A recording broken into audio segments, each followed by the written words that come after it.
is out there, and welcome to the TNA Post Show. As always, I'm joined by my co-host. He's the star of the show. He's the one and only Burt Macklin. How's it going? It's going good. Well, we had quite the week. Last week we were off because unfortunately, due to the Hurricane Helene, TNA was not able to film in South Carolina. It's a very unfortunate situation. Yeah, but they were able to bounce back very quickly. And tonight's show, while being in the Nashville studios, it still looked really good. The new monitors.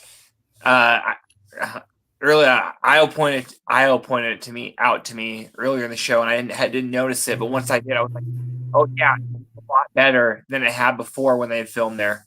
That's true. So, I do want to apologize if my camera looks weird. My webcam actually broke, so I'm using my laptop's camera for the time being. All right. So yes, so TNA bounced back filming at Skyway Studios. We actually had a 2-match explosion this week, which surprised me and I was very happy about. We had Steve Macklin versus Judas Incarus. As we now know, Judas Incarus and Travis Williams and Josh Alexander now form a team, which we'll get into on this week's TNA. But this was a good match. I thought it was a good showing by Judas Incarus, a.k.a. Sinner of Sinner and Saint. He did lose to Steve Macklin, but I thought this was a good showing for him. Yeah, both matches were really going to explosion. I didn't think we were going to get 2 really competitive matches, but this one I definitely thought would be the more competitive just because it seems that they're doing, they're really pushing Sinner and Saint. Yeah, Judas Incarus looked really good in this match. Although, I don't know, I always kind of cringe when I see somebody wrestling in no boots, like barefoot. I always oh God, what happens if you get your toe broken or something? I don't know. Yeah, it's like, oh my God. It's like Mike Bailey doesn't wrestle in shoes either, but yeah,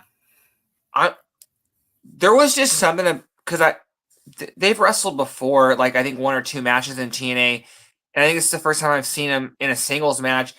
But you could just really tell the way that he was wrestling and the way they booked the match that since they've joined Josh that they're really trying to push him and make he came off way more aggressive. They're booking them as stars. Yeah, and I feel like this would be good for Sinner and Saint to get paired up with a veteran like Josh. Yeah. Yeah. So like I said, Steve Macklin did win.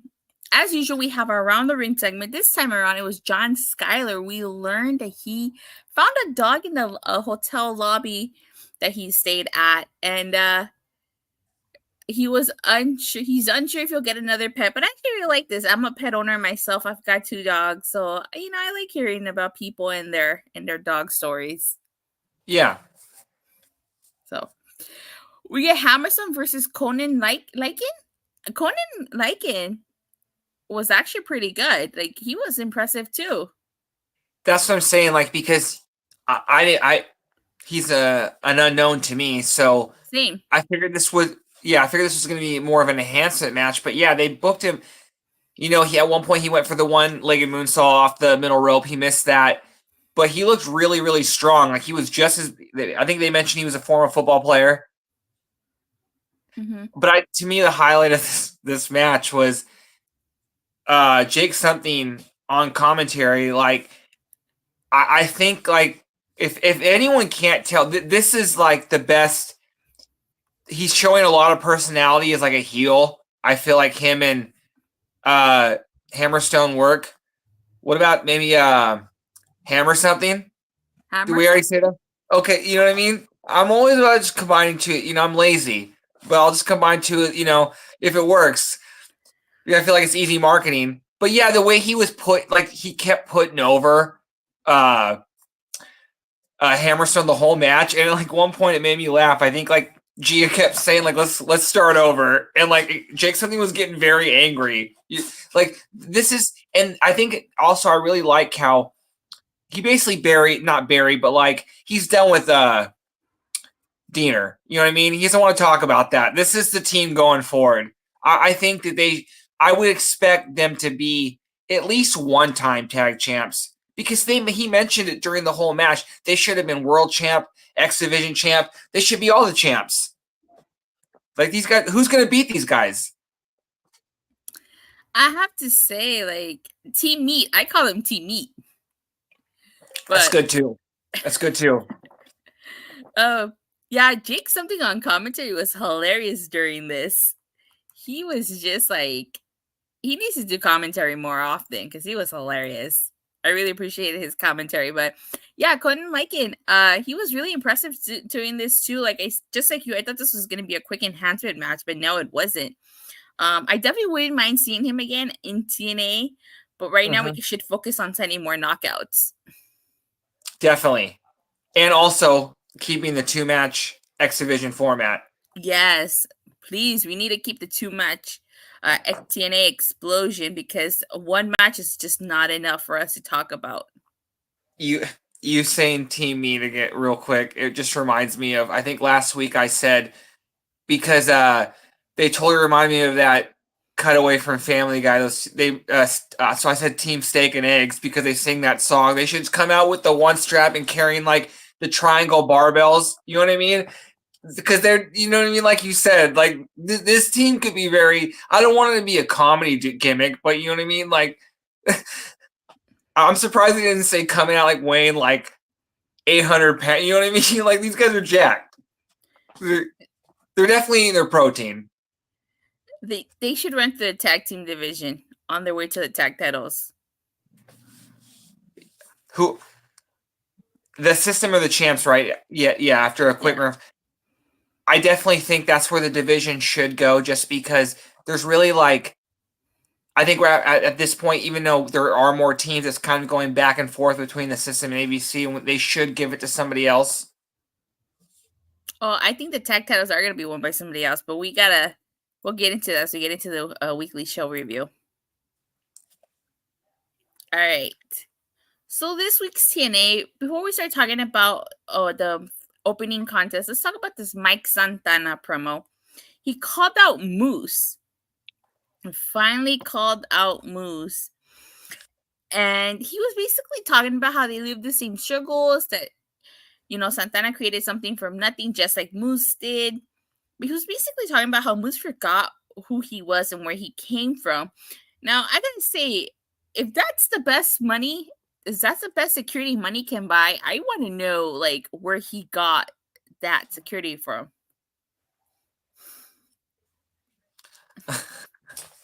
Well, it's wrestling, you know. They're never good. That's true. But basically, this sets up the Hardys versus ABC because, you know, Moose calls Santana a poor Puerto Rican kid from the projects. And ABC, then the System attacks Santana, and ABC and the Hardys come out to help Santana. And it's official. At Bound for Glory, it's going to be Moose versus Mike Santana. That should be a good match. Yeah, and you would expect the winner coming out of that to kind of be that next in line to get a title shot. Yeah, I could see that happening. I definitely would think it would be Mike Santana. Yeah, and this would be, you know what I mean, his like biggest win today, and then, you know, especially like finishing out the year going to 2025, which I expect him to win the world title at some point. Yeah, I definitely agree with you. All right, so tonight's TNA Impact kicked off with the 6 knockouts tag team match. It was Tasha, Steelz, Rosemary, and Wendy Choo versus Masha, Slamovich, Ruca, and Jordynne Grace. So I thought this was a really fun match. It seemed like Masha Slamovich was not too happy that Jordynne Grace picked up the win for the team after she hit the Juggernaut driver to Tasha Steelz. So clearly, as we learn later on in the night, it's going to be Jordynne Grace versus Masha Slamovich at Bound for Glory. Yeah, I almost wish the segment was right after, because I just think it's so telling. Because, yeah, you would think that, because it almost came off like last week when Masha cut that promo. It's almost like she was going babyface, you know, when she met with like the Hardys, like the last time we saw her. And then tonight, like almost getting mad at Jordynne stealing the pin. And then the segment tonight, I'm really interested to see where like who's the heel and who's the face when they end up having their match at Bound for Glory. Well, you know what? Let's go ahead and talk about the segments since they're all connected to each other. Jordynne Grace, after the opening match, she was backstage and she was looking for Masha, and she finds Masha's wall of victims. If you remember, when Masha came to TNA, she was handing out photos to all her victims. So I like the fact that they brought that back. You saw her wall of victims, which I thought was pretty cool because it's a little throwback to her TNA debut. Yes. And then later on, Jordynne Grace calls her out. And apparently Jordynne Grace knew Masha Slamovich could speak English. Yeah, Masha claimed that. See, this is what's confusing because this promo almost made it seem like they're trying to do a double turn in the sense that they're going to make Jordynne come off as the heel here because like Masha claiming that Jordynne tried to hold her down, you know what I mean? Mm-hmm. So, but then obviously her handing her the death note at the end. Again, I'm very interested, and also this actually, what I'm saying doesn't even fucking matter. If Masha doesn't win the world title, then I don't know. Masha has to win the world title. Mm-hmm. I agree. Because she should win the world title. Someone had shared on Twitter, I think their first match was in 2022. So it's been 2 years now. You think about all that's happened with Masha, and like really, she's been tag team champions just recently. But what if they? Now's the time if it wasn't before. Their match at Bound for Glory is actually a rematch from Bound for Glory 2022. Okay, so there you go. But yes, at the end of this segment, Masha handed Jordynne Grace an envelope with her picture on it. So Jordynne Grace is Masha's next victim. I cannot wait. I cannot wait to see that match. I don't know if I told you this or if I told anybody, or if I told our viewers at home, but I'm actually going to Bound for Glory. I cannot wait to see that match live.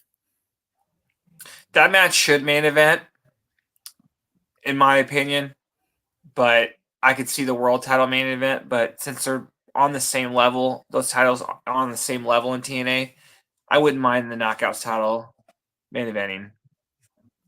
Yeah, same. But you know, if Joe Hendry wins, I want him to have his moment too. You know. Oh, I'm so. I don't want to make you upset, but I don't. Right. We'll talk more about that. Yeah. So we get a Josh Alexander interview, and he's so rude to Gia Miller here. Like he gives her attitude, accuses her of being biased because it sounds like she's making a statement more so than a question. More every week, Josh Alexander's kind of. Now I'm getting to the point now where I don't want him to be a big face anymore. He's a very good heel. He is. He definitely is. Joseph says, I could see Bound for Glory getting the triple main event tag. Nick versus Joe, Moose versus Santana. One more was booked tonight. So, Josh Alexander pretty much calls Steve Maclin a failed TNA world champion. And he talks about how Eric Young had success over a decade ago. Now, in this segment, we learned that his stable with Sinner and Saint is called the Armory. The Northern Armory, and he says we are TNA, which that's what it spells.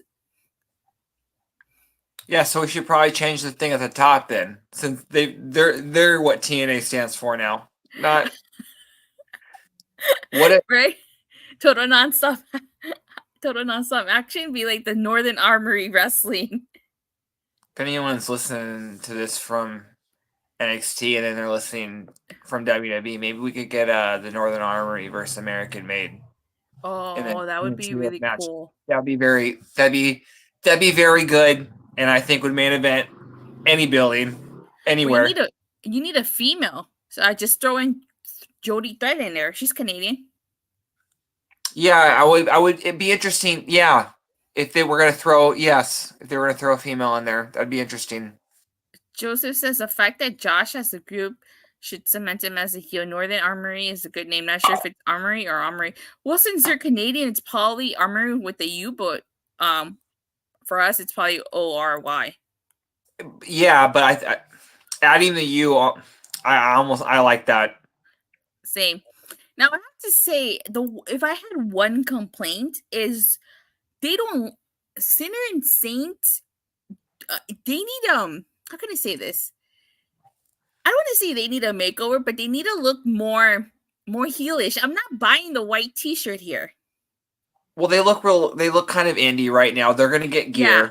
You know what I mean? It's Yeah. not. This is like it's 2 weeks in, and really, if you think about it, there was no episode last week. Let them. Like look how much stuff the system have now, but this has been like a team for like a year plus. So like, give it a couple months, and they'll have some. You know what I mean? They're gonna look more. They're gonna look more professional. Yeah. Because I just wasn't feeling the white T-shirt and the jeans type thing, but like you said, give it a couple weeks.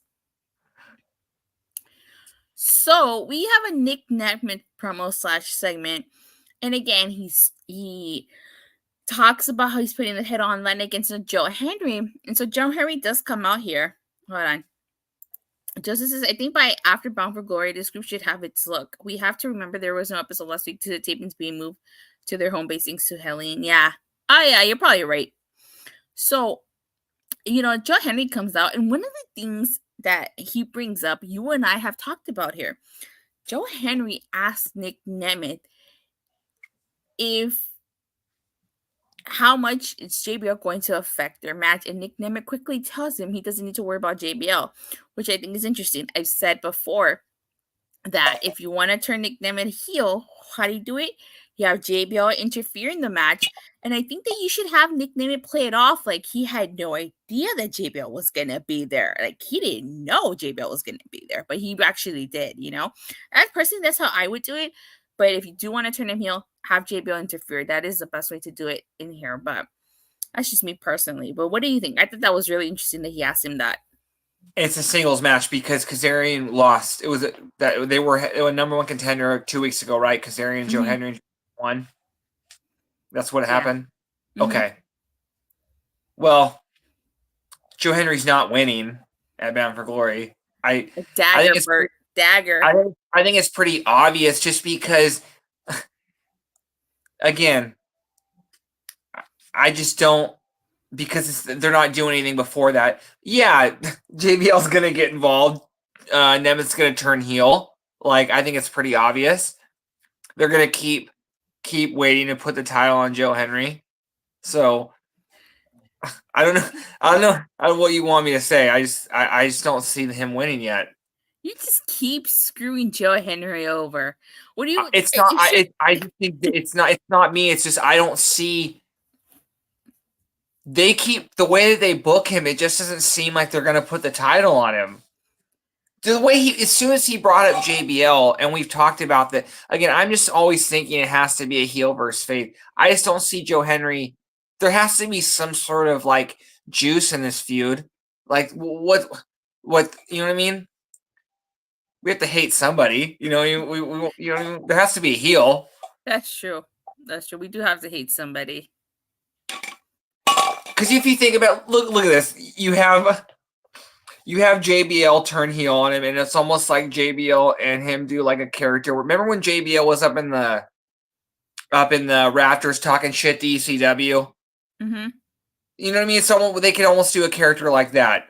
Have Nemeth say, he was in a big company. Nemeth, because I've always thought Nick Nemeth is a good heel, maybe better than he is as a face. So he should turn heel. Yeah, you got a heel you got a heel world champion. Mike Santana will probably be the one to take that title off of him. So another part of this segment was that First Class comes out. And, you can make an argument that AJ Francis brings up a good point. If it wasn't for him, Joe Hendry wouldn't have gotten to where he is now. I mean, don't get me wrong. Joe Hendry has always been a fantastic talent, but I feel like it was amongst us TNA fans that we knew what Joe Hendry was capable of.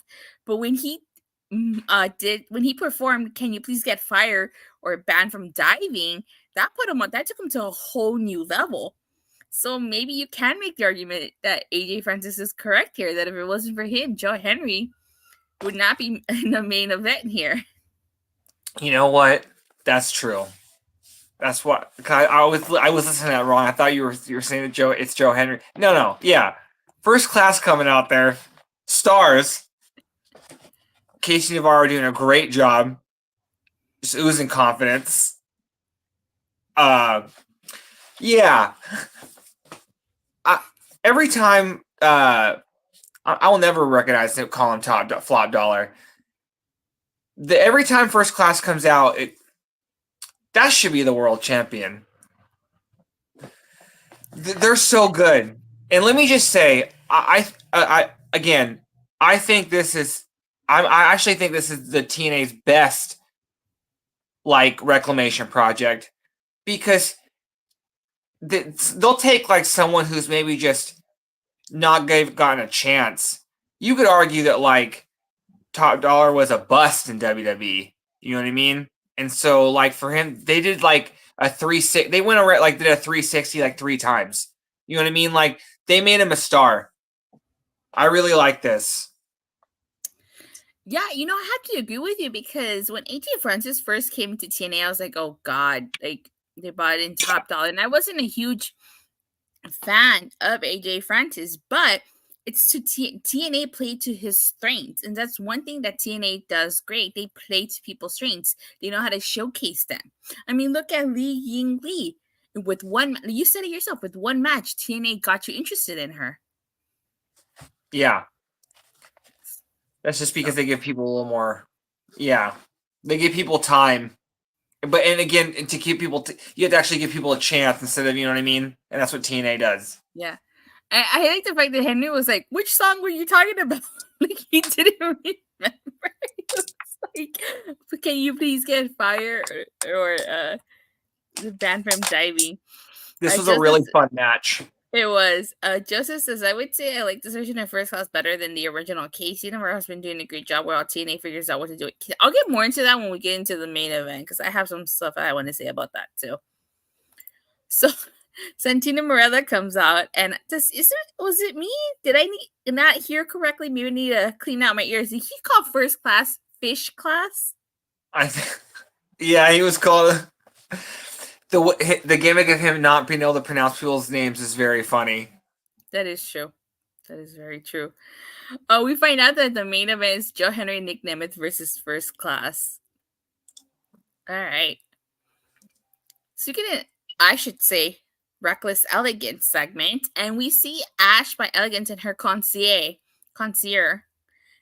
giving Heather Reckless a makeover. And it was so funny because they were insulting her hair, her style. They were talking about fillers and Botox. I'm very curious to see how she looks at the end of this makeover. It was the combination of Iceman doing all the talking and the things he was saying. It was almost like he was the one suggesting all the style tips. You know what I mean? And then just Ash's facial expressions. This was very good. This was one of the really good segments of the night. Yeah, definitely. I dug it. I can't wait to see the end result. Mm-hmm. Yeah, Santino's shtick, I guess, is not saying names correctly. He did it later on while saying a match for Bound for Glory. Yeah, he did. So next we get Josh Alexander versus Eric Young, which is a rematch from Summerversary 2022. I thought this was a good match. Sinner and Saint causing a distraction, allowing Josh Alexander to pick up the win. Then at the end of the match, you get a 3-on-1 assault to Eric Young by the Northern Armory. Now we find out that the reason Steve Macklin wasn't out there was because he got taken out backstage and was zip tied. So I thought we were gonna get some type of tag match here. Eric Young and Steve Macklin need to find a third person. But the way they showed Steve Macklin, the way that he looked, they took him out in such a manner, it really made Sinner and Satan, the Northern Armory, look really like badasses. You know what I mean? They took him out, and I also I continue to like when the explosion matches correlate with one of the matches on the main show, because you had Macklin versus Sinner on Explosion. He got the win, and then tonight Eric Young loses. You know, he's kind of aligned with Steve Macklin to Josh Alexander, the leader of the Northern Army, and then you see that they obviously took out Steve Macklin. So this is obviously a feud going forward. Like you said, they need to get somebody on their team. I'm interested to see who it will be. Me too. And also too, I hope Eric Young's ankle is okay, because after that knee with the chair, I hope he's okay. You know, it wouldn't really work because I don't see him as a face, but in a perfect world, which makes sense, you'd have Ethan Page be Macklin and Eric Young's partner. But you know what I mean? Just because with NXT, but I don't see that happening. Yeah. I thought Josh Alexander was going to unite with Ethan Page, but that didn't happen either. So yeah. All right. So technically, after this is we get the Jordynne Gray segment, which we talked about. We get the Santana segment that we already talked about. So let's go ahead and get to the Hardys versus ABC. This is actually a good match. I was enjoying this match, and then the system had to come and get involved, and nobody wins this match. But we find out that at Bound for Glory, it's going to be a 3-way match. The System versus ABC versus the Hardys in a Full Metal Mayhem match. I actually was not expecting this. I legitimately thought it was going to be the Hardys versus the System at Bound for Glory. I was not expecting the 3-way, but I think this is I think this is so that the Hardys could win. Probably by pinning, see, that doesn't make sense though, because they would pin the System regardless. Who's taking the pin in this match? The only acceptable. Oh, the belts aren't hanging, right? No, I don't think so. Well, the only acceptable, and well, obviously, if that would be ideal, because the Hardys would grab. I have the Hardys winning. The only acceptable people they can pin are the System. There's no way they can pin ABC. That's unacceptable to me.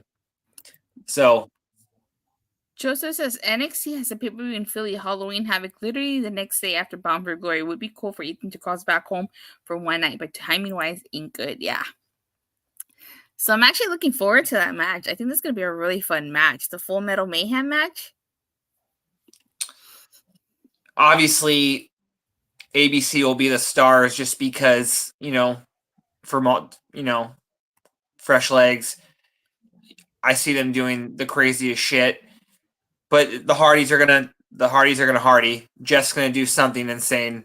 And Eddie's crazy himself. So the only one wrestling smart out there will be the most professional wrestler. He ain't jumping off nothing.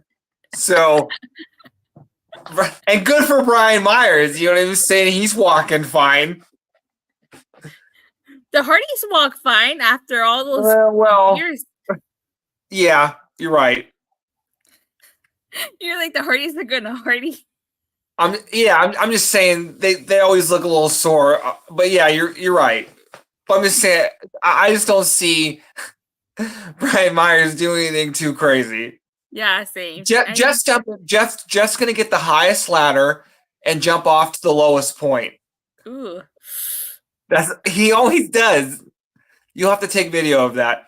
Okay, I'll try. If it's my view's not blocked, because I think I'm gonna be on this side, like where, I think I'm gonna be able to see them come out through the entrance, but I don't know like how much. I'll probably won't be able to see on the to my left. I'll post a picture of my see when I get there. So we actually have a Jason Hotch promo, and he calls Nashville Hillbillies. And, basically, I like the fact that Skylar tells Hotch that they're going to be X Division champion, and the entire division will be in these good hands. He also called his opponents ham sandwiches. That's a very great heel line. I've heard multiple heels say that, and it always pops me when they say that. Ham sandwiches.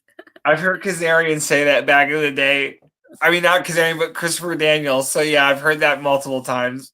That's cool. That is so cool. So the reason why Hotch was out is because we had a 3-way number 1 contenders match: Laredo Kid versus Leon Slater versus Jason Hotch. Oh, I made an error here. I'll fix it right now. Versus Jason Hotch. And the winner faced Mike Bailey next week for the X Division title. I have to say, and I said this before and I'll say it again, Jason Hotch is so underrated. People don't see him, I feel like people take him lightly because like he's in the tag team, but I mean, he knocked it out of the park here. I think he has potential to be X Division champion, but he's just such an underrated talent. I hope someday he gets his opportunity to shine. It's weird because if anything, I would have had since this was going to be a TV match, I would have had Hotch win just because Leon Slater versus Mike Bailey seems like a match you want to save for a big spot. You know what I mean? Because I think Leon Slater is going to be X Division champion sooner rather than later. So obviously this is going to be your main event next week, or at least I would hope so. But yeah, I couldn't. Yeah, this was dope. But yeah, Jason Hotch is very underrated. Yeah, now that you mention it, I'm really surprised Leon Slater got the win because, like, you're right. Mike Bailey versus Leon Slater, that's a pay-per-view match in my opinion. Pay-per-view match. Laredo Kid or Jason Hotch should have won this, but I cannot wait for Mike Bailey versus Leon Slater. That's probably gonna be match of the night. Yeah. Okay. So finally, we get a Joe Hendry promo. I know there was a Jordynne Grace segment, but we already talked about that. So we get a Joe Hendry promo, and before he even cuts his usual shtick of a promo, Casey Navarro attacks him, and this leads into Nick Nemeth and Joe Hendry versus First Class. I have to say, did you see AJ Francis mocking Joe Hendry where he does his pose and everything? I don't think I did, but that's funny. Now, I like the fact that Joe Hendry used Nick Nemeth's Danger Zone on AJ Francis, and then Nick Nemeth did the standing ovation to Casey Navarro. So Nick Nemeth and Joe Hendry were victorious. I have to say, I'm not liking this version of First Class because, according to my notes, First Class hasn't won a match since September 19 against Sinner and Saint. Ever since Rich Swann got suspended, it seems to me like First Class just keeps losing. They got to get it together. But that's what's going to get it together. Rich Swann should be coming back anytime.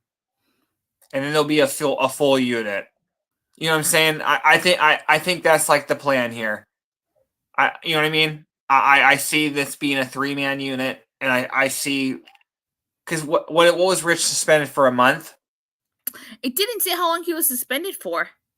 Okay, so yeah, I see Rich coming back again sooner rather than later. Bound for Glory would be a good spot, but I don't think he'll be out the rest of the year. Well, after Bound for Glory, the only other pay-per-view left is Turning Point. Well, the only two specials left are Turning Point and Final Resolution. Yeah, I could see him returning, before then. And again, even if they didn't lose, Casey Navarro is such a star. Like, he was so smooth in this match. That drop kick he off the top rope. They pair very well together. You know what I mean? You got the guy, the agility guy, you got the power guy. Like, very simple dynamic. Works. Mm-hmm. I do agree with that. I'm just not liking the fact that they keep losing a lot, you know? You gotta get a bunch of L's before you get some dubs. You know what I mean? You gotta build them up. They're not gonna build everyone like Goldberg and Ryback. Or for TNA fans, Crimson. Who's Crimson? He was a guy that tried with winning streak in the mid-2000s. Amazing Red's brother or cousin. I don't know. Okay. I don't know if that was in storyline, but that's how they brought him in. But yeah. Oh, okay. And then he had, he was in TNA through the years. But yeah, in the beginning, they tried a win streak with them. Oh, okay. That's cool. All right, Bert. So as we get ready to sign off, what were your final thoughts, comments on tonight's show? Well, real quick on just them doing their finishers, I think that's another indication just because Nemeth, Joe did Nemeth first, right? Yes. And then okay, so obviously we see the dynamic going back and forth. So again, I just think that something's going to happen in between then because we have what 2 more episodes of TNA before Bound for Glory. Yeah. So I would, and the card's pretty much set. So I just think now we kind of had to add some heat to each match. So yeah, I would just say these next 2 episodes are very important, seeing how this is what they dubbed the show of the year. I mean, not the show, their big show of the year. I'm really excited for Bound for Glory. The card is shaping up great. I cannot wait to see what other matches they add, but I think this was a really good show. I'm really liking the road to Bound for Glory. Yeah, what's crazy about the show is like they got a lot in. It's almost like I think they made ground for with missing an episode without making it feel like they like just jammed it in there. You know what I mean? I think they accomplished a lot with one episode. I think they have their 5 big matches, and now they just have to do the body for the card. Yeah, that's true. Yeah, they did accomplish a lot. We got a few matches set up in this episode alone. Well, yeah, because we don't have an X Division title match yet for Bound for Glory. Yeah, we don't. Or a knockout tag team title match. I still think have Spitfire go to NXT. And then I would think that we'd get some sort of, well, with Full Metal Mayhem, maybe not, but maybe some sort of Ultimate X or some sort of type match like that. But there's got to be a number 1 contenders match or something along the lines like that. Mm-hmm. All right. So, any last comments? No, just again, I would not miss these next 2 episodes, especially if you're planning on watching Bound for Glory, or obviously if you watch TNA. Don't miss these next 2. Oh, definitely, I agree. I'm also curious, with 2 weeks left, who's going to be in the Hall of Fame. I mean, I know they're in Motor City, so I wonder if that means Motor City. I think it's them. It could be the Hardys. They're you know what I mean? Yeah. I just don't. The rumor is that Machine Guns are WWE bound. I think that would just be too soon. You know what I mean? But maybe. Yeah, definitely. All right, you guys. So thank you guys all so much for watching and for the continued support. Please don't forget to like and subscribe. Make sure you hit that bell so you get notified whenever whenever we go live, or whenever Body Slam goes live. And we'll see you guys next week as the road to Bound for Glory continues. Bye.